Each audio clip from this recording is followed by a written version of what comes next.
በስመ አብ ወወልድ ወመንፈስ ቅዱስ አሐዱ አምላክ አሜን። ክርስቶስ ተንሥአ እሙታን አሰሮ ለሰይጣን ሰላም ኮነ። ተባረክ እግዚአብሔር አምላክ አበዊነ ወአምላክ ቅዱሳን ለዛብፃን እስከዛቲ ሰዓት በቸርነቱ በመግቦቱ በይቅርታውና በምሕረቱ ለዚህ ያደረሰን ጌታ እግዚአብሔር ስሙ ለዘላለም የከበረና የተመሰገነ ይሁን።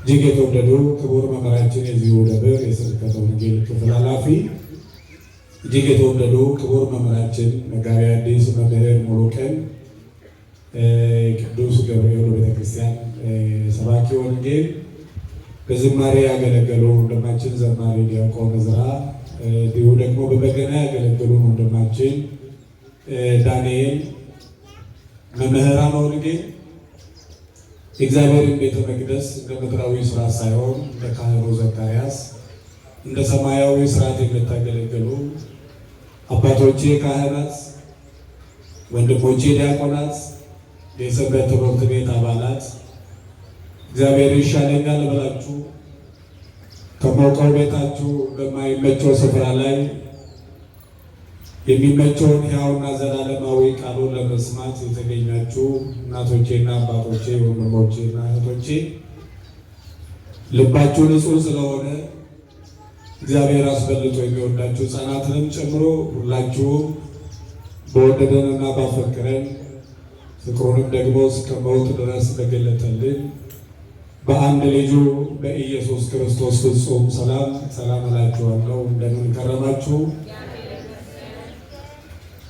ቁጥራችሁ በጣም ብዙ ነው። ድምፃችሁ ግን የኩራት ድምፅ ነው። ኩራቱን ተውና እግዚአብሔር ይመስገን በሉ። እንደምን ከረማችሁ? አሁንም የማትናገሩ ሰዎች አላችሁ። እንደምን ዋላችሁ? አሁንም ዝም ያላችሁ እግዚአብሔር ልብንም ሀሳብንም ስሜትንም ይመረምራል። ለምን እንደመጣችሁ በደንብ ወቁና እስኪ አፋችሁን ክፈት አድርጋችሁ ተናገሩ። እንደምን ዋላችሁ? ማን ይመስገን? እንደምን ለዚህ ሰዓት ደረሳችሁ? አሜን። ቅድመ ዓለም የነበረ ሰማያት ሳይዘረጉ ቅድመ ዓለም የነበረ የእርሱ ፊት ሳይታይ ታላቁ ሊቅ እንደተናገረው እምቅድመ ይትረበባ ሰማያት ወእምቅድመ ያስተርኢ ገጸ የብስ አለው እግዚአብሔር በመንግሥቱ እንዳለው ከሁሉ አስቀድሞ የነበረ ሁሉንም ደግሞ አሳልፎ የሚኖር የክብር ጌታ የዘላለም አባት የሰላም አለቃ መድኃኔዓለም ኢየሱስ ክርስቶስ ክብርና ምስጋና ለገናናው ስሙ ይሁንልን። ክብር ምስጋና ለስሙ ይሁንልን። ክብር ምስጋና ለስሙ ይሁንልን። አምላክን በድንግልና ጸንሳ በድንግልና የወለደች እውነተኛውን የሕይወት መብል የሆነውን እውነተኛውን የሕይወት መጠጥ የሆነውን መድኃኔዓለም ኢየሱስ ክርስቶስን ወልዳ የሰጠችን እማምላክ ወላዲተ አምላክ ድንግል ማርያም ስሟ የከበረና የተመሰገነ ይሁን። ስሟ ይክበር ይመስገን። የታላቁ ብርሃናዊው መልአክ ቅዱስ ዑራኤል የብዙ ግሩማን መላእክት አማላጅነት የቅዱሳን ጸጋ በረከት ከሁላችን ጋር ይሁን። እንግዲህ ወገኖቼ ብዙ ለመናገር አይመችም። ሰዓቱም እናንተ እንደምታውቁት እንዲሁ ደግሞ ሀሳባችንም ከ10 እና 15 ደቂቃ በኋላ የእኛ ሀሳብም የት እንዳለ እስከማናውቀው ድረስ እዚህ ያሉ እዚህ የሌሉ የሰሙም የማይሰሙ የሰሙም የማያስተውሉ ሰዎች አሉ። ይሄ የዘመኑ በሽታ ጭምር ነው። ብዙ አንናገርም፣ ጥቂቷን ግን ለማስተዋል እግዚአብሔር ሁላችንንም ይርዳል። ሐዋርያው ያዕቆብ በያዕቆብ መልእክት ምዕራፍ 4 ቁጥር 14 ላይ ወገኖቼ ሕይወታችሁ ምንድን ነው? ጥቂት ጊዜ ታይታችሁ በኋላ እንደሚጠፋ እንፋሎት ናችሁና፣ ነገር ግን እግዚአብሔር ቢፈቅድ ይሄንን ወይም ያንን እናደርጋለን ብሎ ይላል። ማን ቢፈቅድ? ማን ቢፈቅድ? ሕይወታችሁ ምንድን ነው? ጥቂት ጊዜ ታይቶ በኋላ እንደሚጠፋ እንፋሎት ናችሁና፣ ነገር ግን እግዚአብሔር ቢፈቅድ ይሄንን ወይም ያንን እናደርጋለን በሉ። ማን ቢፈቅድ? እግዚአብሔር ቢፈቅድ ተቀምጠን እንማራለን በሉ። እግዚአብሔር ቢፈቅድ ወልደን እንስማለን በሉ። እግዚአብሔር ቢፈቅድ በሰላም ወጥተን በሰላም እንገባለን በሉ ይላል። ማን ቢፈቅድ? እንድንማር ደግሞ እግዚአብሔር ይፍቀድልን ወገኖች። ወቅቱ ዘመነ ትንሣኤ ነው። በሰፊው መምህራኖቹ አስተምሯቸዋል። ቅድመ መምህርም እያስተማሩ ነበር። እሱን በኋላ በመሀል እንጠቅሳለን። ነገር ግን ዛሬ በአንድ አዲስ ሀሳብ የእናንተንም ስሜታችሁንም ሀሳባችሁንም አይምሯችሁንም ኑሯችሁንም ትዳራችሁንም መንገዳችሁንም ሊቀይር የሚችል የሌሉም የእናንተም ሕይወት ከሚያስተካክል ሕያውና ዘላለማዊ ሀሳቦቹ አንዱ የሆነው ለ15 ደቂቃ ያክል በእሱ ትምህርት ተማምረን ወደ አባቶቼ መለሳችኋለሁ። እግዚአብሔር ጊዜውን ይባርክ። እስከ መጨረሻው ድረስ በደንብ ተከታተሉ። እንደዚህ ይላል የትምህርታችን ርዕስ፣ መልኩን ወይም ቁመቱን አትይ፣ እኔ ንቄዋለሁና። እግዚአብሔር የሚያየው ሰው እንደሚያየው አይደለም። ሰው ፊት ያያል፣ እግዚአብሔር ግን ልብ ያያል ይላል። አንደኛ ሳሙኤል ምዕራፍ 16 ከቁጥር 7 ላይ የምናገኘው ኃይለ ቃል መልኩን ወይም ቁመቱን አትይ፣ እኔ ንቄዋለሁ። እግዚአብሔር የሚያየው ሰው እንደሚያየው አይደለም። ሰው ፊት ያያል፣ እግዚአብሔር ምን ያያል? ምን ያያል? ከኦሪት ዘፍጥረት እስከ ራእየ ዮሐንስ ብዙ ታላላቅ ሰዎች ተነስተዋል። ዓለም ከተፈጠረ እስከ ዛሬ ድረስ 7518 ዓመት ብዙ ሚሊዮን ሰዎች ተወልደዋል። ብዙ ሚሊዮን ሰዎች ሞተዋል። አሁንም ዛሬ በስጋ ያለ ከነገምና ከዚህችን ሰከንድ በኋላ ነፍሱ ከስጋው የምትለይ እግዚአብሔር በጊዜው ሲጠራው የለም አልሞትም ብሎ መከራከር የማይችል በሞት ፊት ለፊት ኃይል የነበረው ኃይል ያለው ለዘላለምም የሚኖረው አንዱ እርሱ ጌታ ሞትን ድል አድርጎ እርሱ ተነስቷል። ክብር ምስጋና ለስሙ ይሁን። ከዚህም በኋላ የሚነሱ ሰዎች ዓለም ከተፈጠረ ዛሬ እስከ ዛሬ ከነበሩ ከዚህም በኋላ ደግሞ እስከ ዓለም ፍጻሜ ድረስ የሚኖሩ እግዚአብሔር ከነርሱ አንድ ነገር ይፈልጋል። ስንት ነገር? ስንት ነገር? አንድ ነገር። እግዚአብሔር እዚህ ምድር ላይ ምናልባት ልጆች የሆናችሁ ከ10 ቤት በታችም ያላችሁ ከ20 እስከ 30 በጉርምስናም ያላችሁ ከ40 እስከ 45 እና 50 በጉርምስናም ያላችሁ ከዛም አልፋችሁ ደግሞ እግዚአብሔር በእርጅና እድሜ ላይ ያከበራችሁ የጠበቃችሁ ሰዎች በደንብ ስሙ። አንድ ነገር እግዚአብሔር ከእናንተ ይፈልጋል። አንድ ጻድቅ ሰውን አንድ ከኃጢአት ከሞተ ሰው ወይ ደግሞ በኃጢአት ካለ ሰው አንድ ነገር ይለየው። እግዚአብሔር ስለ አንድ ነገር ሰው ይወዳል። እግዚአብሔር ሰው አይጠላም። ከጠላም ስለ አንድ ነገር ሰው ይጠላል። እሱም ደግሞ በዚህ ሀሳብ የተነሳ ስለሆነ እስከ መጨረሻው ድረስ ከሰማችሁ ምን ባደርግ እግዚአብሔር ይወደኛል፣ በእግዚአብሔር ፊት የተወደድኩ ሴት ሆናለሁ፣ ምን ባደርግ ደግሞ በእግዚአብሔር ፊት የተጠላው ሰው ሆናለሁ፣ ምን ባስተካከልስ ደግሞ ቤቴ፣ ኑሮዬ፣ ትዳሬ የተስተካከለ ይሆናል የሚለውን እናያለን። ወገኖቼ ይሄ ታሪኩ ባለበት ዘመን ላይ አንድ እግዚአብሔር ከመንገድ አንስቶ ከተራ ቦታ አንስቶ እሱ ባወቀ ሳይሆን እግዚአብሔር ባወቀ። ማን ባወቀ? ማን ባወቀ? እሱ ባሰበው ሳይሆን እግዚአብሔር ባሰበው። ማን ባሰበው? ያላሰበውን ሲሳይ ሰጠው። ያ ሲሳይ ከተራ አህያ ፍለጋ የጠፋ ከብት ፍለጋ አንስቶ ንጉሥ ማድረግ ነበር። እሱ በመንገድ ሲሄድ እግዚአብሔር ከመንገድ ለንግሥ ጠራው፣ ዙፋን ላይ ያስቀመጠው ንጉሥ አደረገው ይላል። ያ ንጉሥ እግዚአብሔር ያደረገው ሰው ሳኦል ይባላል። ብዙ ዘመን ገዛ፣ ሚስት አገባ፣ ልጅ ወለደ፣ ቤተሰብ አፈራ፣ ብዙ ወታደሮቹን ኖሩት፣ ገንዘብ ኪሱ ሞላ፣ ሰውነቱ አበጠ፣ ወፈረ። ከዛ በኋላ ጠገበ ይላል። ምን አለ? ምን አለ? ጠገበ። በልቶ የማይጠግብ ሰው፣ ኪሱ ሞልቶ የማይጠግብ ሰው፣ ስልጣን ላይ ሆኖ የማይጠግብ ሰው የለም። ኑሮ ሲስተካከልለት የማትጠግብ ሴት፣ የማይጠግብ ወንድ የለም። ምናልባት እግዚአብሔር ትሁት ያደረገው ልቡን ትሁት ያደረገው ሰው ካልሆነ በስተቀር ምን አለ ይላል? ጠገበ። ከዛ በኋላ እግዚአብሔር ያዘዘውን ትቶ እግዚአብሔር ያላዘዘውን በአንድ ወቅት አደረገ። ከዛ በኋላ በዛ ዘመን ካህን የነበረው መስፍን የነበረው ነቢይ የነበረው ነቢዩ ሳሙኤልን ሂድና ሌላ ንጉሥ ሹምልኝ። እግዚአብሔር የሰው ችግር ስለሌለበት የምን ችግር? አዎ የባለሀብት ችግር፣ የአገልጋይ ችግር፣ የቤተ ክርስቲያን ሰሪ ችግር፣ የምንም ችግር ማን የለበትም? ሁሉ የእሱ ናቸው። ሰው መናገር ባይችል፣ ሰው ማመስገን ባይችል፣ ሰው መሆን ባይችል፣ ግዑዙን ሰው ማድረግ የሚችል ማለት ነው እግዚአብሔር ነው። እግዚአብሔር የሰው ችግር የለበት እና የሚገርማችሁ ይሄ ንጉሥ እግዚአብሔር ላይ ሲጠግብ ካህኑን መስፍኑን ሂድና ሌላ ንጉሥ ሹምልኝ። ይሄንን ንጉሡ በሰማ ጊዜ ደነገጠ። እባክህን ከኔ ይልቅ አንተ ለእግዚአብሔር ትቀርባለህና ሂድና እግዚአብሔርን ለምንልኝ ብሎ አለው። ቀጥታ ቃል በቃል እንዲህ ብሎ መለሰለት ይላል።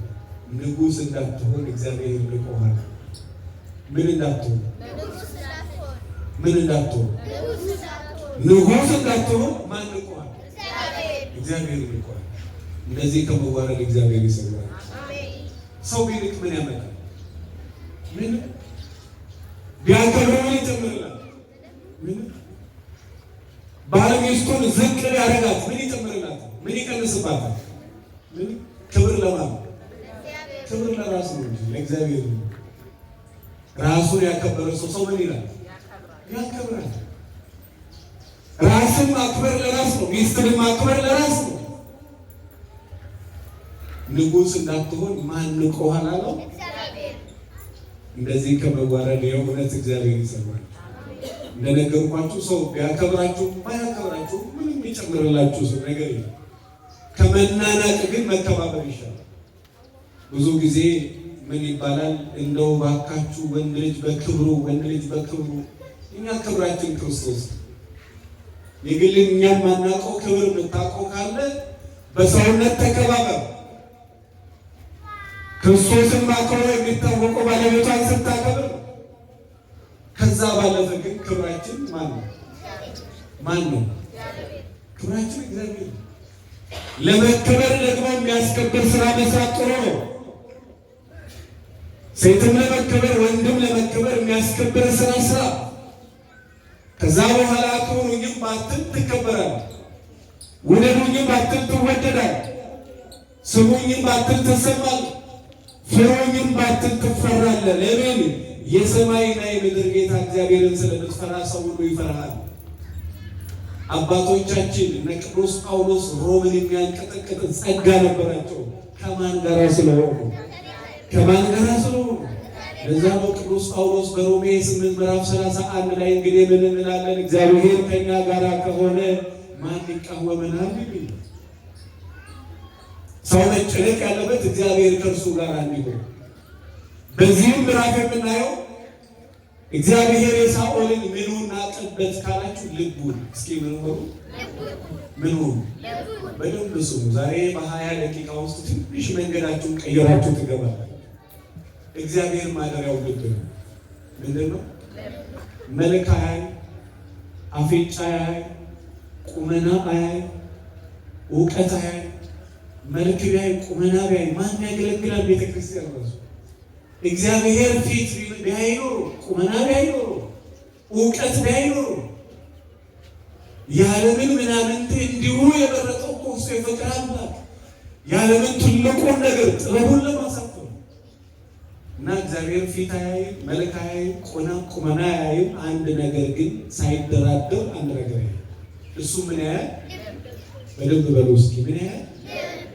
ዛሬ ማታ አስተካክላችሁ ከገባችሁ ከዛ በኋላ የለመናችሁት ልመና በማግስቱ እግዚአብሔር ሰምቷችሁ ሕይወታችሁ ላይ ለውጥ ያመጣል። እግዚአብሔር ምን ያያል?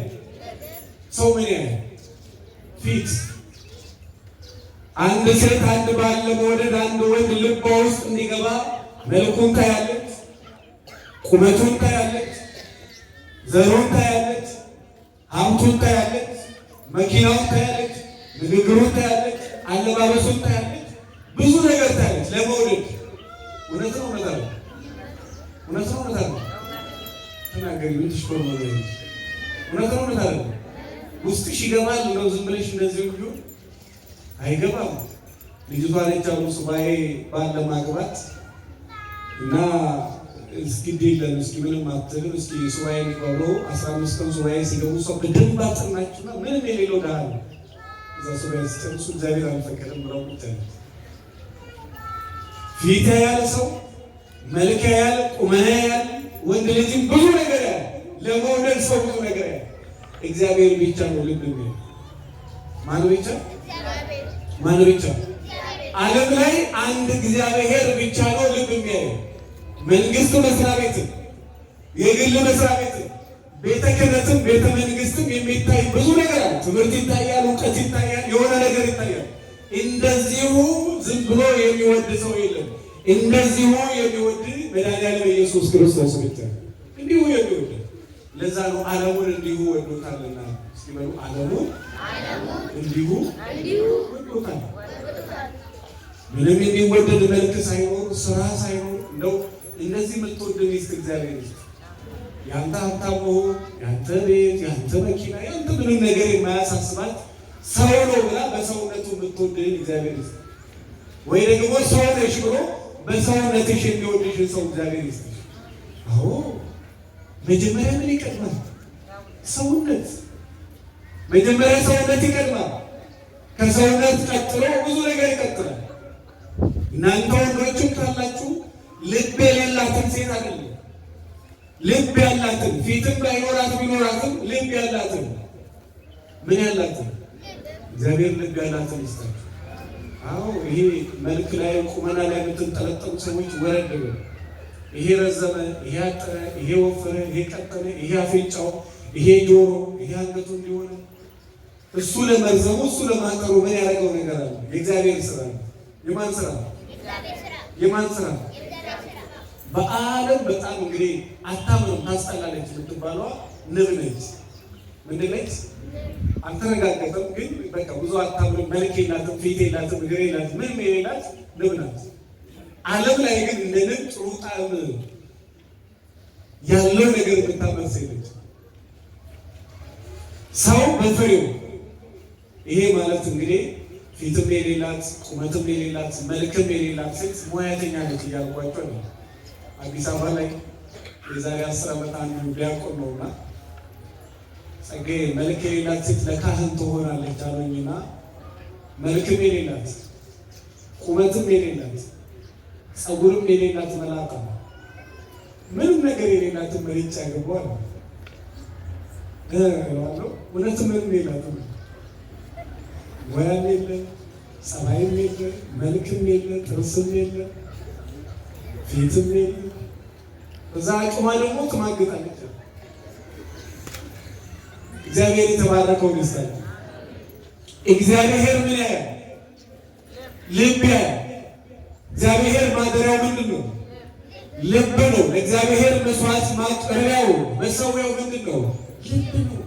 ልብ ንጹህ ካልሆነ የምትሰዋው ነገር ምንም ጥቅም የለው።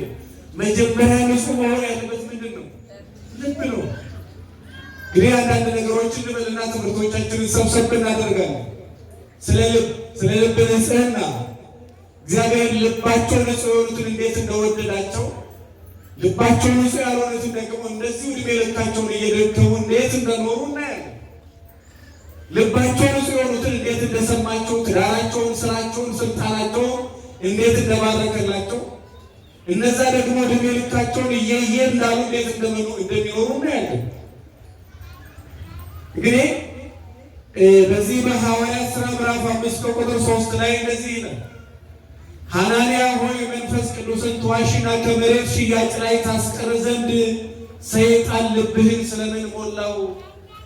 እሱን ከተቆጣጠረ የሚቆጣጠሩ ምንድን ነው? ልብ ነው። ትልቁ ሞተር ነው። ልብ ከሌለ ቤተክርስቲያን ብትመጣ ብትሰግድ ብትጸልይ ከዚም ልብ የለማ መምጣት ያለበት ምንድን ነው? ልብ ነው። በዚህ በዘፍጥረት ምዕራፍ 4 ከቁጥር 4 ላይ እግዚአብሔር ወደ አቤልና ወደ መስዋዕቱ ተመለከተ ይላል። እግዚአብሔር የአቤልን መስዋዕት ወደደለት ይላል። ለምን? ከልቡ ስለሰጠ። ከምኑ ስለሰጠ? ከምኑ? መስዋዕት ለእግዚአብሔር ያቀረበው ከልቡ ስለሆነ እግዚአብሔር የልቡን መስዋዕት ወደደለት።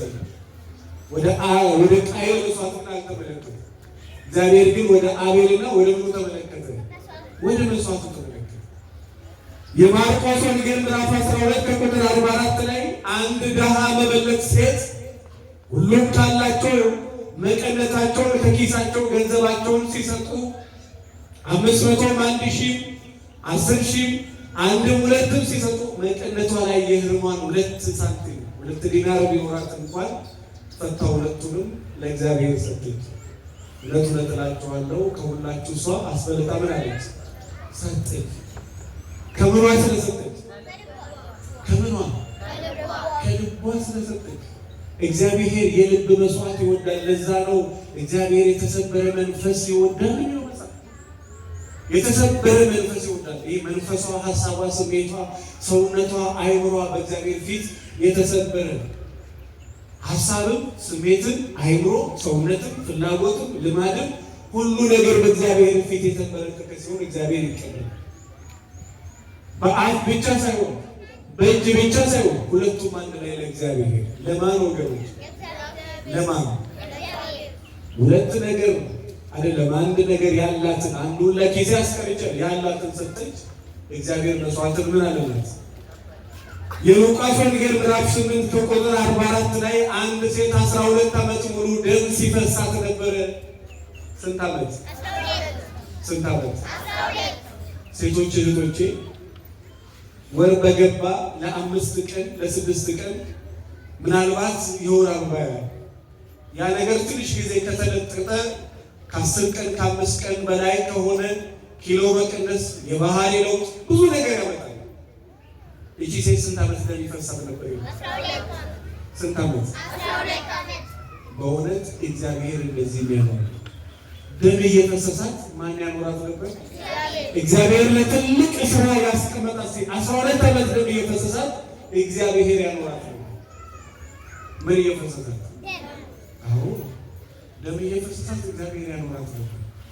እና በምንም አይነት ሁኔታ ውስጥ ሁሉ ምናልባት እናንተ ያሰባችሁት ያላሰባችሁት ትዳር፣ ኑሮ፣ ቤት፣ መኪና ወገኖች የመጽሐፍ ቅዱስ አትጨነቁ፣ የሚያስጨንቃችሁን ሁሉ በእርሱ ላይ ምን በሉ ይላል። ምን በሉ ይላል። እኛ በመጨነቅ የምንጨምረው ቻይና ውስጥ ነው። መቼ ነው አንድ ሴት ፕሌን እየወረደ መሬት ሊደርስ ሊቆም 15 ደቂቃ ነው የቀረው። በዋትሳፕ ነው በቴሌግራም ደርሻለሁ፣ ወርጃለሁ፣ ኦልሬዲ ወርጃለሁ ብሎ ቴክስት አለ።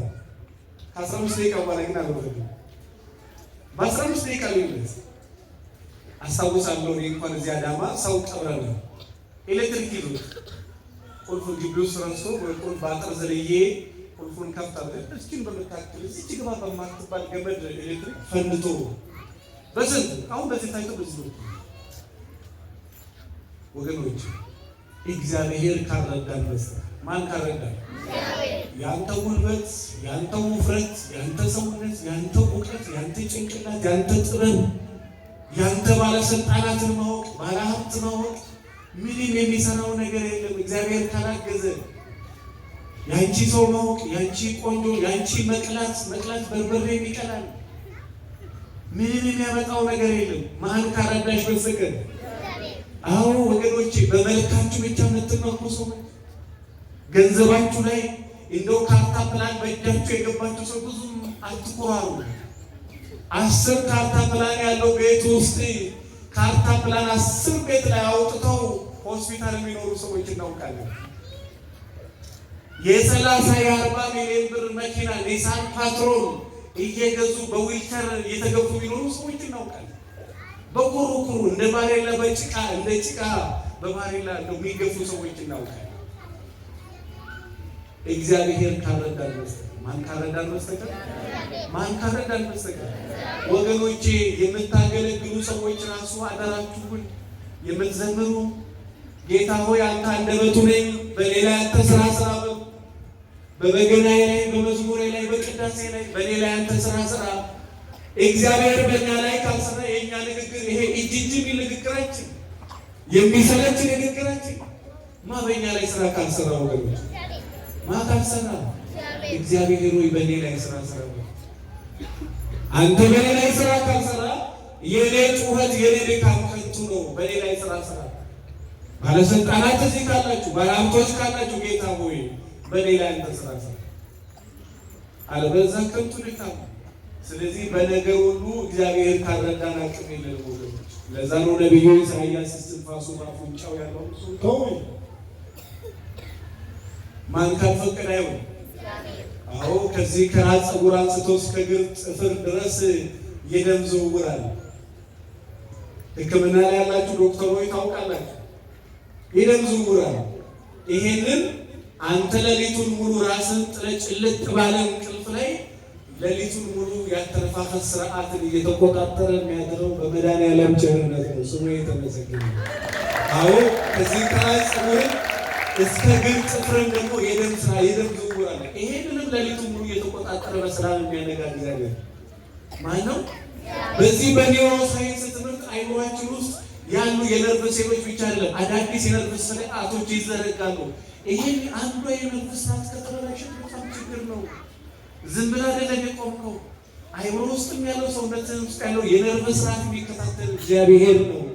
ስለዚህ ማን ይመስገን? አንተ ራሱ ባታውቅ ብዙ ስርዓት አለ። ለምንድን ነው ስትናገር ጨጓራህን የሚያምን ስርዓት አለ። ከአይምሮ ጋር ከሰውነታችን ጋር ያለ ስርዓት ራሱ እግዚአብሔርን ዕለት ዕለት እያነባህ እንድታመሰግነው ያደርጋል።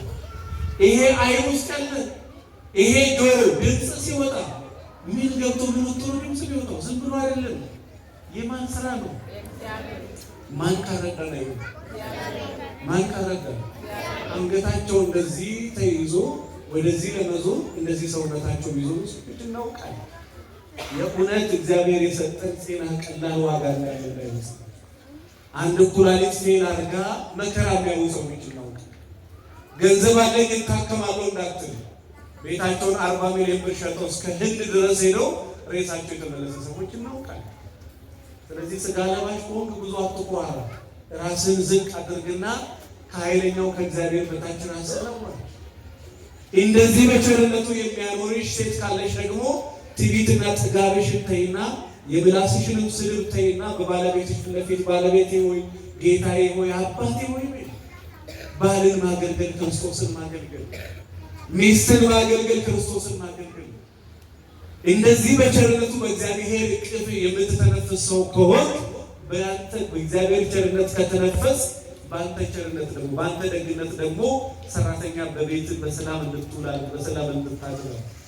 ሰራተኛን አትበድል፣ የደሃ ላብ አትብላ፣ መስሪያ ቤት ገብታችሁ ጉቦ አትቀበሉ፣ አጭበርባሪዎች አትሁኑ፣ ንጹሐንና ቅዱሳን ሁኑ። ለምን? አባታችን እርሱ ንጹሕ ነውና እኔ ቅዱስ ነኝና እናንተም ቅዱሳን ሁኑ። እርሱ እኔ ክርስቶስ እንደምመስል እናንተ ደግሞ ማንን ምሰሉ? ማን ካረዳን አይሆን ወገኖች።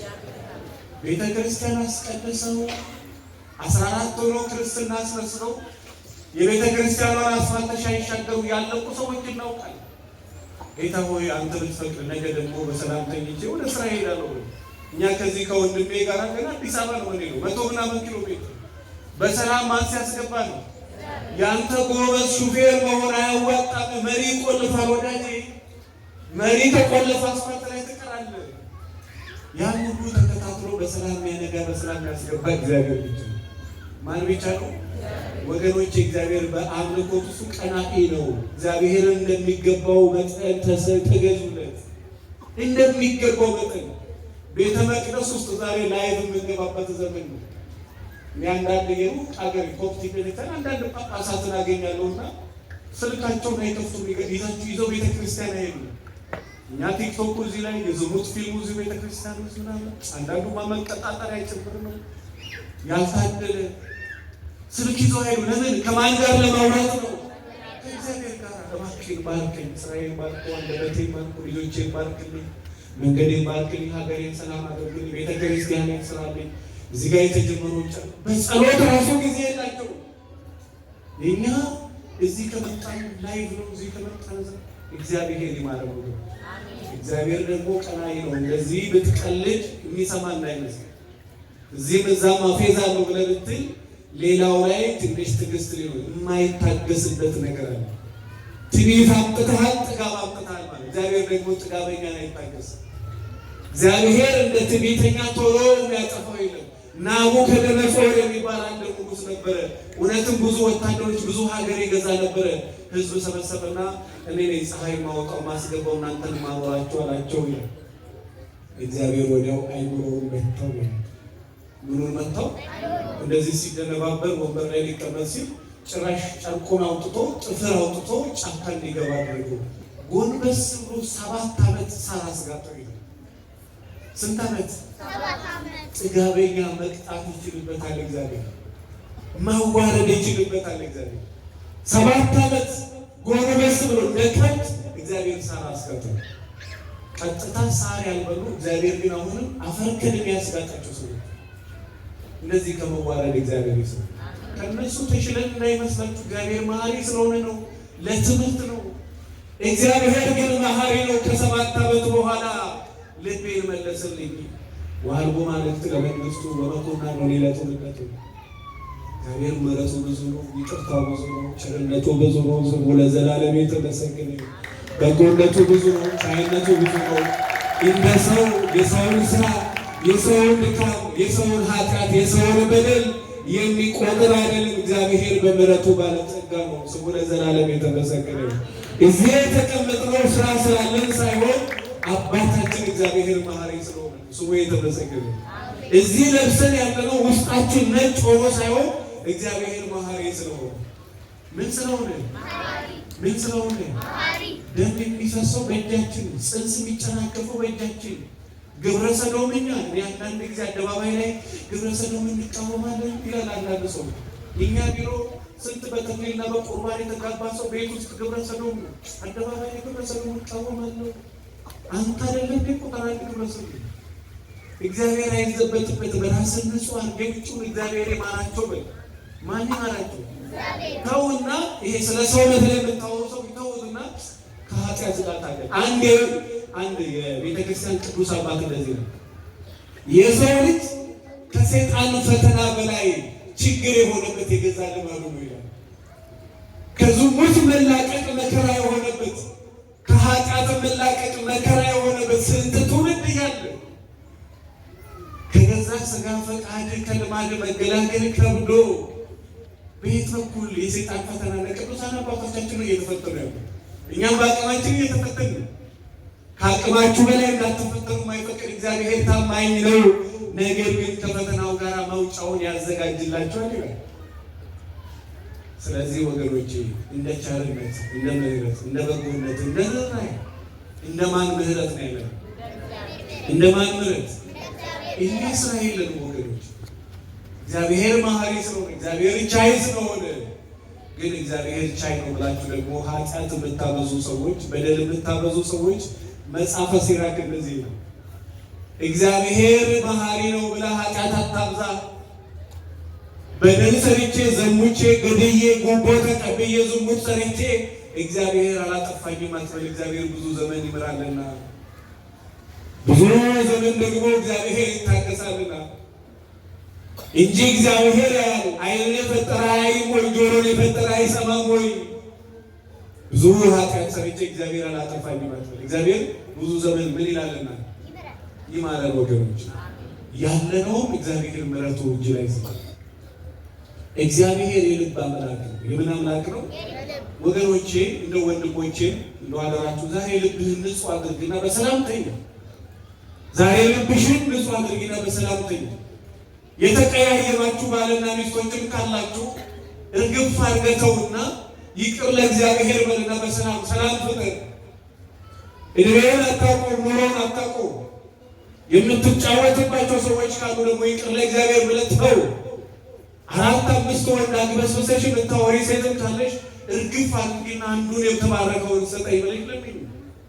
እንደ ፋሽን ይቆጥሩታል። የሰው ልብ እንደ ፋሽን 4 ወንድ 5 ለሰው ልብ የማይጨነቅበት ዘመን ሰው ልብ ቢኖራት ማለት ሰው ልብ ትጨነቅ ነበር እኮ። ልብ ስለሌላት ልብ ያለው ሰው ቢሆን እግዚአብሔርን በአፉ እንጂ በተግባሩ የማይፈራ ሰው ቢሆን እንጂ ሚስቱን አይነት ይማግጣል። በተለይ በዚህ ዘመን ሰው በቁርባንም በተክሊልም አገባ ምንም ልዩነት እስከማይታይበት ድረስ ሰው ትዳሩ ላይ ይማግጣል። እግዚአብሔር ከዚህ ሰው ነው።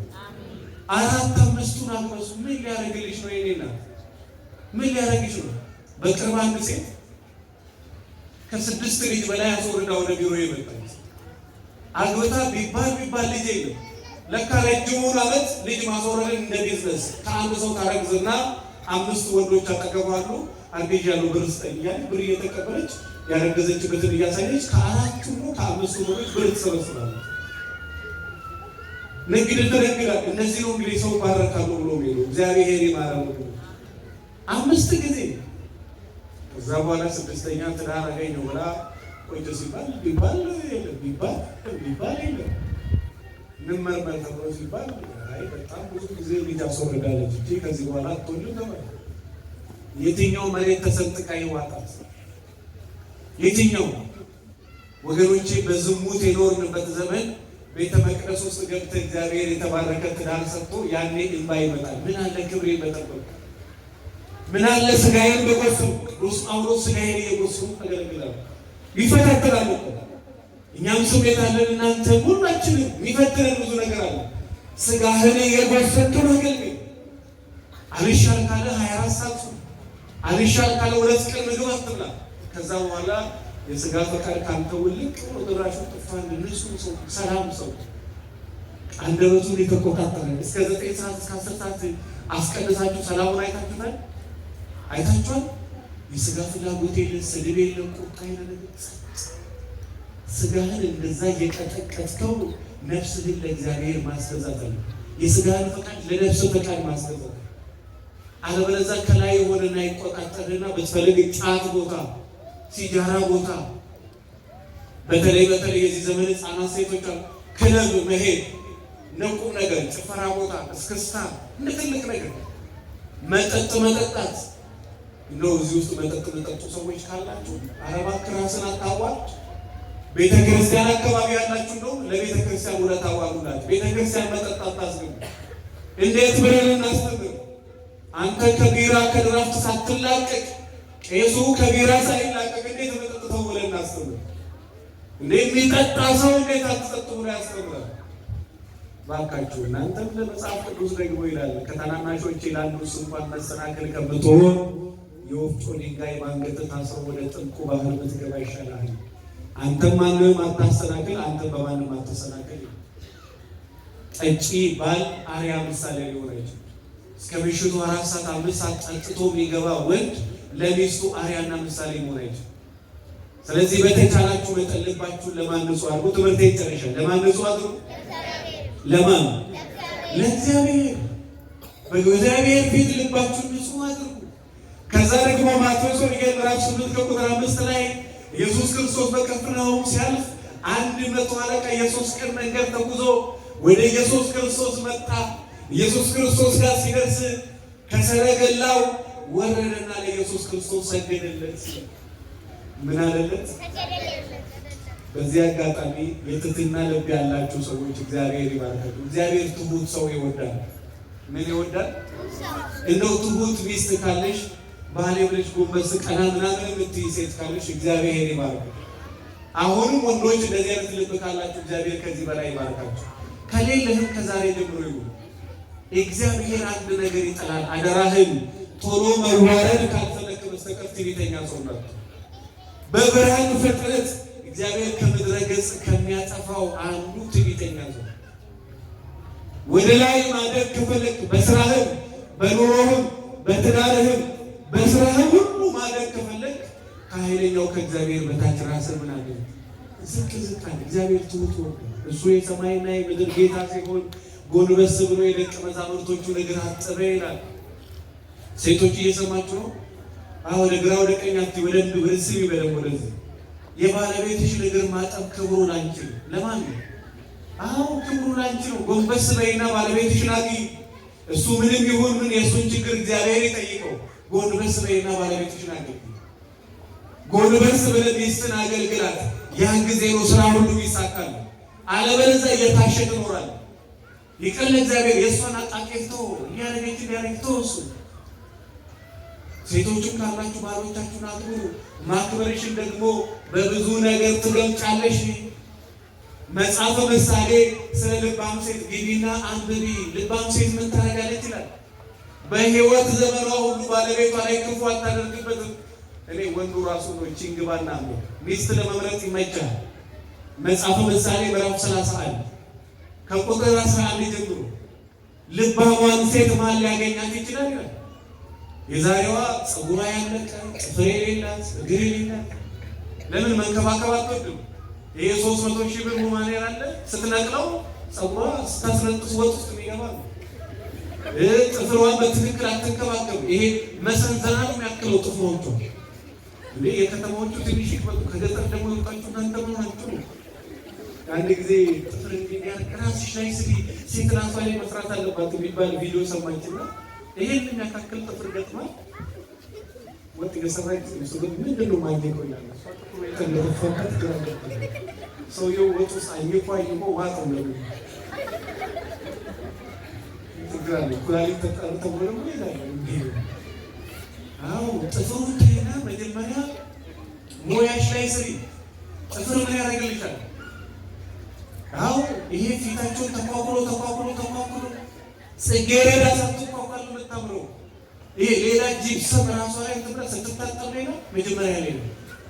በዚህ ደረጃ ራስሽን ጠብቂ። ሴት ራሷን ብትጠብቅ ጥሩ። ግን በዚህ ደረጃ ጽዳታችሁን የማትጠብቁ ሴቶች የአፍ ጠረን፣ ብብት፣ ገላ፣ ሰውነት ይሄ ካልጠበቅሽ ምንም ሰው ነሽ? ራስሽን ጠብቂ። አንቺ ስላሴ ፍጡር ነሽ። አንተም ራስን ጠብቂ። የጫማ ሽታ ቤት የማያስገባ ከሆነ ከሚስት ጋር ቅሱን ተውና መጀመሪያ የጫማ ሽታን አስተካክል፣ ራስህን አስተካክል። ያን ጊዜ ለባልነት ብቁ ስትሆን ጥሩ ባል ትሆናለህ። ነገ ካህን የሚወድ ሀገር የሚመራ ትውልድ ነው የምታፈራው። ሴቶችም ያላገባችሁ ካላችሁ መጀመሪያ በደንብ ይግባሽ። ሳይገባሽ ለምን ይሰጡ? መጀመሪያ እኮ የራስ መሆን ይገባል ወገኖች። መጀመሪያ እኮ የራስ መሆን መጀመሪያ በትክክል የራስሽ ሁኚ። በትክክል መውጫና መግቢያ ማታቂ ሴት ቤት በኩል ነው የሚሰሩት። ስለዚህ መጀመሪያ ለአንቺ ይግባሽ። መጀመሪያ ከራስሽ ነው። መጀመሪያ አንቺ ሰው ነው። ወንዶቹ መጀመሪያ አንተ በትክክል ቁም። በትክክል ራስን ማክበራ ሰው ሴት ላይ ተጠቅም። ቅድሚያ መቅደም ያለበት አንተ በትክክል ቁም። መጀመሪያ ቤተሰብ መምራት ይችላል ወይ? ባህል ማስተዳደር ይችላል። አለበለዚያ በማግስቱ አንድ ጊዜ ይባላል ይቷራ አንቺ ልጅ ገና ልጅ ነሽ 20 ዓመትሽ ነው፣ ተረጋጋ፣ ብዙ ነገር አውቃለሁ፣ ማግባት አለብኝ ብላ ቾኮላ ገባች። በ20 ዓመቷ የ40 ዓመት ሰው አገባች። ከዛ ከዓመት በኋላ ልትፈታ እናቷ ጋር ተመለሰች። እማዬ ልፈታ ነው። ምን ሆንሽ? ልታዋርጂኝ ነው። ሰውየው ምን ያደርጋል? ይጠጣል አይጠጣም? የሚቅም ሰው ነው። ሱስ የለበትም። ያመሻል አያመሽም? የአስቤዛ ገንዘብ ይሰጣል። ገንዘብ ችግር የለበትም። ታዲያ ምን ችግር አለው? ይሄማ የተቀደሰ ነው። እንዴት ነው የምትፈጂው? ምን አድርጎሽ ነው? ልንገራችሁ ቅር እንዳይላችሁ። እንግዲህ ትዳር ነገር ግልጽ ነገር ይፈልጋል እና ምን አድርጎሽ ነው? ይፈርሳል። አሳሳቃችሁ እናንተ ማክሰስ ነው ይመስላል። ምን ይላል? ከዛ እናትየዋ ቻዩ ወደኛ አባትሽን ፈስቺ የሚለው ተቻችሎ መኖርም አንድ ጥበብ ነው ወገኖች። ምንድን ነው ተቻችሎ መኖርም አንድ ጥበብ ነው። ሚስትህን ችለህ መኖር፣ ባለቤትሽን ችለሽ መኖርም አንድ ጥበብ ነው። የመቻለን ጥበብ ራሱ ሳትለንቲ ማግባት የለም። መጀመሪያ ይሄን ጥበብ መልመድ ወገኖቼ። ጎንበስ ብሎ ለኢየሱስ ክርስቶስ ምን አለለት ይላል? ሰገደለት። ጌታ ሆይ ልጄ ታሟልና ቤቴ መጥተህ አድንልኛል። ልጄ መጥቷል፣ ልጄ ታሟልና አድንልኛል። ወደ ሀገር እመጣለሁ፣ አድንልሃለሁ። ሂድ በሰላም አለው። እኔ ከቤቴ ጣራ በታች ብዙ ጉድ አለ። የኔ ቤት ላንተ አይሆንም። በኃጢአት በዝሙት በነገር የቆሸሸ ቤት ነው ያለኝ። በምን የቆሸሸ? በኃጢአት የቆሸሸ ቤት። እግዚአብሔር ቤታችን እንደገና ይስራል። አሁን እኛ ያለንበት ቤት በኃጢአት የተጨመላለቀ ነው። ቤተሰብ ያላችሁ ሰዎች እዚህ ውስጥ ካላችሁ እንደው አባት እዚህ ውስጥ ካለ በመልአኩ በቅዱስ ዑራኤል ስም ነው የምለምነው። በወር አንድ ቀን ቤተሰብህን ሰብስብና ነገ ብትሞት ይቆጭሃል፣ ነገሩ አይቆጭህም ላሉት ሰዎች እንደው የእድሜ ልክ ጸጸት ታተርፋለህ። ተሰብሰቡና ተመካከሩ ወገኖች። እናት እዚህ ውስጥ ካለች ቢሰሙሽም ባይሰሙሽም ነገ አንድ ነገር እንዴት ታሪክ ይናገራል ስላንቺ። ልጆቻችሁን ሰብሰብ አድርጉና በወር አንድ ጊዜ በወር ሁለት ጊዜ ተመካከሩ። ልታገባ ያሰቡ ወጣት ካለ ሚስትህን ቁጭ አድርገህ ከዝሙት ከመጠጥ ነፃ አድርጋትና ቁጭ ብለን ተመካከሩ። ምን ላስተካክል በላት፣ ምን ላስተካክል ባለቤቴ ላይ፣ ባህሪ ላይ ችግር ካለ፣ ሰውነቴ ላይ፣ አካሄዴ ላይ፣ አነጋገሬ ላይ ችግር ካለ ምን ላስተካክል አባቴ፣ የነገ ባለቤቴ ምን ላስተካክል። አንተም ጥራትና መመከር ካለባት መከራት፣ አንተ መመከር ካለበት ተመከር። የኛ ሀገር ሰው አያውቅም ሁሉ ማለት አይደለም፣ ሁሉ ማለት አይደለም። በጣም ብዙ የሚያውቁ ምሁራን አሉ። አንዳንድ ሰው ግን አያውቅም፣ አለማወቁንም አያውቅም፣ ለማወቅም ደግሞ አይፈልግም። በቃ እኔ ልክ ነኝ ይላል። ይሄ የሚታየው ጨለማ አረ ብርሃን ነው ድንጋይ ነው። እንደዚህ አይነት ሴትም አለች። የባለቤቷን እውነት ከምትሰማ የመንገደኛ ውሸት ብትሰማ የሚቀላት ሴት አለች። ይሄ ትምህርት ናቸው። ባለቤትሽን ስሚ። ማነት ስሚ? እሺ በይ እስኪ ፖስተር አለ ባለቤቷ እዚህ ነው መሰለኝ። እሺ በይ እስኪ ይቻላል አይቻልም? አንድ ጊዜ ገብርኤል አስተምረኝ መምህር ጋር ሴቶቹ ትንሽ ጫና አልኩባቸው መሰለኝ። ስወጣ ማን ሰላም ይበል፣ ስወጣ ማን ሰላም ይበል። አንድ ቀን ደግሞ እንዲህ ወንዶቹን ባካቸውን ብለን ከዛ በዚህ በኩል በወንዶች በኩል ስንሄድ ደግሞ ማን ያለ ፊቱን እያዞረ ነው። ቤተ ክርስቲያን ካልረገረች ማን ይገረው? ቤተ ክርስቲያን ካልነገረች ማን ይገረው? ስለዚህ ሚስትን መውደድ ግዴታ ነው። ባለቤትሽን መውደድ ምንሽ ነው? ምንሽ ነው? ግዴታ ነው። ይሄ ትምህርት ሌላ ጊዜ ከዚህ በላይ ጊዜ እንዳልገፋባችሁ ሌላ ጊዜ ይጨርሳል። ምክንያቱም ከዚህ በኋላ ራሱ ያለው ርዕስ ሀሳብ ሰፊ ነው። የመጨረሻው ቃል ይተረከባል። ከዳዊት ልጅ የመጀመሪያው ልጅ የኢሴ የመጀመሪያው ልጅ ጸጉሩ ያማረ፣ ፊቱ ያማረ፣ ቁመቱ ያማረ፣ ንግግሩ ያማረ፣ ልቡ ግን ያላማረ ሰው ነው። እዚህ ምድር ላይ ሰው የሚያከብራችሁ ጥሩዎችና የተሻላችሁ ሰዎች መሆን ከፈለጋችሁ በተለይ እዚህ ምድር ላይ ሴቶች በወንዶችም በትልቁ በትንሹ በስራ ቦታም ተወዳችሁ መኖር ከፈለጋችሁ ወንዶችም በሴት ልብም በስራ ቦታ በአገልግሎትም በሁሉ መወደድ ከፈለግ እግዚአብሔር በልብ ይሙላል። እግዚአብሔርን ውደደው። ከዛ በኋላ ባይወዱም አይገርምህም፣ ቢወዱ ምንም አይጨምርም። ሴት ልጅ ሞገሷ እግዚአብሔር ነው፣ ክብሯ እግዚአብሔር ነው። በፀጉሯ፣ በክብሯ፣ በአነጋገሯ፣ በአንደበቷ በሁሉ ነገር እግዚአብሔርን ያነገሰች ሴት የተወደደች፣ የተፈራች፣ የተከበረች ነች። የትዳር ችግር አይኖርባትም። በስራው፣ በመኪናው፣ በንብረቱ፣ በሀብቱ ሁሉ እግዚአብሔርን ያስቀደመ ወንድ የተወደደ የተከበረ ነው። የሚወልደውም የተባረኩ ልጆች ናቸው። ሳይማሩ የተማሩ የበሰሉ አስተዋይ ባለስልጣኖቹን፣ ባለሀብቶቹን፣ ካህኖቹን የሚወዱ ለሀገር ለትውልድ የሚጠቅሙ ማንን የሚወድ ሰው? ማንን ወገኖች? እግዚአብሔርን በልባቸው አልብሱ። እሺ ማንን ወገኖች? አዎ ዛሬ ማታ ተገላግለ የሰላም ሕይወት መኖር ከፈለግ እግዚአብሔርን የልቤ ንጉሥን ብለህ በልብ ንጉሥ እግዚአብሔርን አግሰው። እግዚአብሔር አምላክን በፍጹም ሀሳብ በፍጹም መንፈስ በደመ ነፍስ ሁሉ እግዚአብሔርን ምን በለው ይላል? ውደደው። እግዚአብሔርን መውደድን ደግሞ በስራ አሳይ። ቤተ ክርስቲያንን አገልግል። ጊዜህን ለእግዚአብሔር ስጥ። አስራት በኩራትን ለእግዚአብሔር ቤት ስጥ። ጠንካራ ክርስቲያን ሁን። በየቀኑ መጽሐፍ ቅዱስ መታነብ ነው።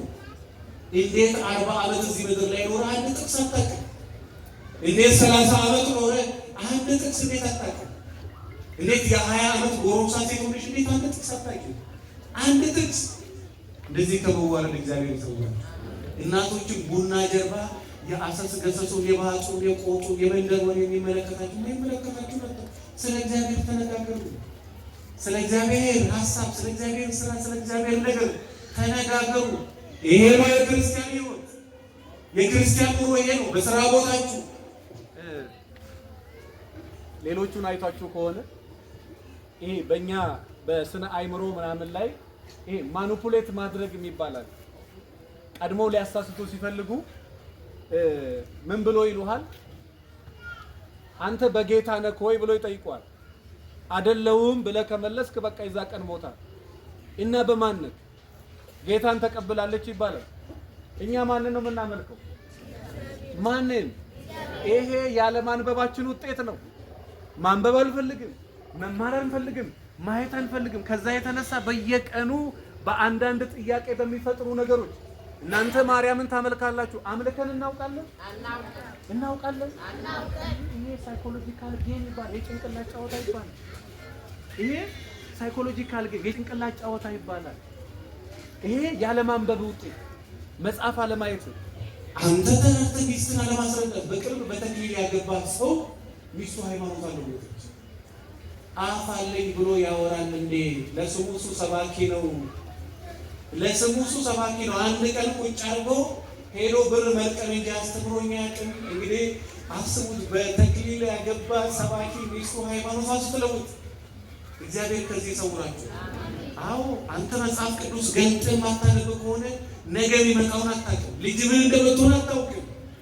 ስለዚህ አንብበህ ራሱ አትችልም። ይሄ ዘመን እንቅልፍ አይፈልግም ወዳጆቼ። ስልክ ላይ ቲክቶክ ላይ ማንኮራፋቱን ስልክህን ተውና ጊዜህን ለእግዚአብሔር ስጥ። ጊዜህን ለራስህ ስጥ። ጊዜ ለቤተክርስቲያን ስጥ። ጊዜ ለሚስት ስጥ። ጊዜህን ለልጆች ስጥ። እዚህ ላይ ጠዋትና ማታ መጣበቅሽን አቁሚና ከእግዚአብሔር ጋር ተጣበቂ። ከዛ የተረፈ ጊዜሽን ለልጆች ስጥ። የተረፈውን ጊዜ ለባልሽ ስጥ። የተረፈውን ጊዜ ልታረጊውን አድርጊበት። ወገኖቼ እየተበላን ነው እንዳይመስላችሁ። በጣም ብዙ ነገር ዘመኑ በጣም በብዙ እየፈጠነ ነው። በጣም በብዙ ነገር እኛ የተኛነውን ያህል ዓለም እየተኛ ነው። ብዙ ስርዓት እየመጣ ነው። ሰው ቁጭ ብለን በጣም ቁጭ ብለን እንድንነቃ እግዚአብሔር ይርዳል።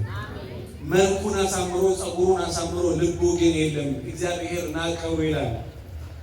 ሊሾሞ ሲል እንዳትሾሙ። ለምን? እግዚአብሔር የሚያየው ሰው እንደሚያየው አይደለም። ሰው ፊት ያያል፣ እግዚአብሔር ምን ያያል አለው? እግዚአብሔር ልብ ያያል። እግዚአብሔር የልብ አምላክ ነው። ስሙ የተመሰገነ ነው። አሁን እሱ የልብ አምላክ ነው። የሚያየው ልብ ነው። ሊሾሞ ስላችሁ ስለዚህ ቁጭ ብለህ ጠብቅ። ዳዊት ብላቴ ነው በግ የሚሸጠው በበግ ተራ አባቱ የረሳው ብላቴ ነው። እግዚአብሔር ጠባው ልባችሁን ንጹህ ምን አድርጉ? ትዳራችሁ እንዲስተካከል፣ ቤታችሁ እንዲስተካከል፣ ስራችሁ እንዲስተካከል፣ አገልግሎታችሁ እንዲስተካከል ከፈለጋችሁ ልባችሁ ንጹህ። ነብዩ ዳዊት እንደዚህ ይላል፣ አቤቱ ንጹህ ልቦናን ፍጠርልኝ፣ የቀናውን መንፈስ በውስጤ አድስ ይላል። መዝሙር 51 ከቁጥር 10 ላይ አቤቱ አምላኬ ሆይ ንጹህ ልቦናን ፍጠርልኝ፣ የቀናውን መንፈስ በውስጤ ምን በል አድስ። መዝሙር መጽሐፈ ምሳሌ ምዕራፍ 4 ከቁጥር 23 ከሁሉ በላይ ልብህን ጠብቅ። ምንህን ጠብቅ? ከሁሉ በላይ ልብህን ጠብቅ። እግዚአብሔር ማለት ልብ ነው። ከዛ ቀጥሎ ደግሞ ምሳሌ 23 ከቁጥር 26 ላይ ልጄ ሆይ ልብህን ስጠኝ። ምንህን ስጠኝ? ልብህን ስጠኝ። ልብህን ካልሰጠ ለእግዚአብሔር መድከም ነው። መጀመሪያ ልብህን ለእግዚአብሔር መስጠት፣ ከዛ በኋላ እመነኝ የከተማው ቁጥር አንድ ሀብታም ትሆናለህ። ሀብታም ወንድም ከሆነ ቁጥር አንድ ነው። ለምን? እግዚአብሔርን በሁሉ ነገር ያንሳል። የመጨረሻው ጥቅስ ልጄ ሆይ ምንህን ስጠኝ? ምንህን ስጠኝ? ልባችንን ለእግዚአብሔር እንድንሰጥ እግዚአብሔር ይርዳል። በእኛ ላይ ስራ የሚሰራ እግዚአብሔር መልካም ፈቃዱ ይሁን። ህይወታችንን የተስተካከለ ህይወት ያድርግልን። ላላገባችሁ እግዚአብሔር የተባረከውን የተቀደሰውን ጋብቻ እግዚአብሔር ይስጣችሁ። በትዳር ውስጥ ያላችሁ ደግሞ መስማማቱን፣ መግባባቱን፣ መዋደዱን፣ መከባበሩን፣ መቻቻሉን፣ መተማመኑን እግዚአብሔር ይስጣችሁ። ቋንቋ የተደበላለቀበት ሰው ነው የማይግባባው። አዳምና ሔዋን በእግዚአብሔር ፊት በበደሉ ጊዜ መግባባት አቃታቸው። መልአክ የእግዚአብሔር መልአክ ሲያስታርቃቸው ነበር ይላል። ቋንቋችን ሳይደበላለቅ በሰላም ለመኖር እግዚአብሔርን በቤታችን ለማንገስ ያብቃል። ጠዋትና ማታ ደግሞ የእግዚአብሔር ስም መጽሐፍ ቅዱስ ስሙ ራሱ መድኃኒት ነው ይላል።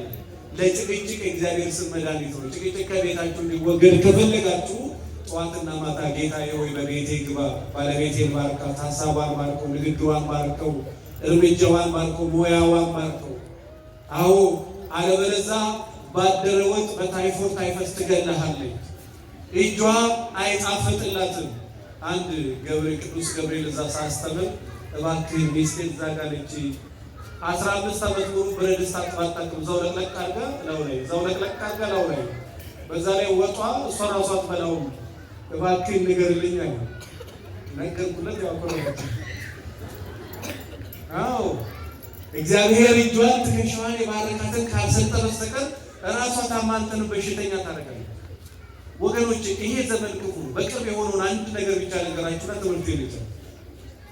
ተጋብቶ አሜሪካ ነገር 5 ዓመት ፕሮሰስ አድርጎና ጠብቋት ከሷ ጋር ጥሩ ህይወት ጥሩ ትዳር እኖራለሁ ብሎ አሜሪካ ነገር ጥሩ ትዳር ከሷ ጋር እኖራለሁ ብሎ 5 ዓመት ጠብቋት መታ በአራተኛው ሀገሮች ያፈራውን ንብረት ለሁለት ተሰጥቃ ህይወቱንም ሐሳቡንም ለሁለት ሰንጥቃበት ጤናውን እስከሚያጣቅስ ወገኖች እግዚአብሔር በሽታ የሰጠቀን ያን ቀን ትሞታለህ። እግዚአብሔር የተባረከ ይሁን። ሰይጣን አለች ወገኖች እግዚአብሔር ሰው እንደዛ ይባላል።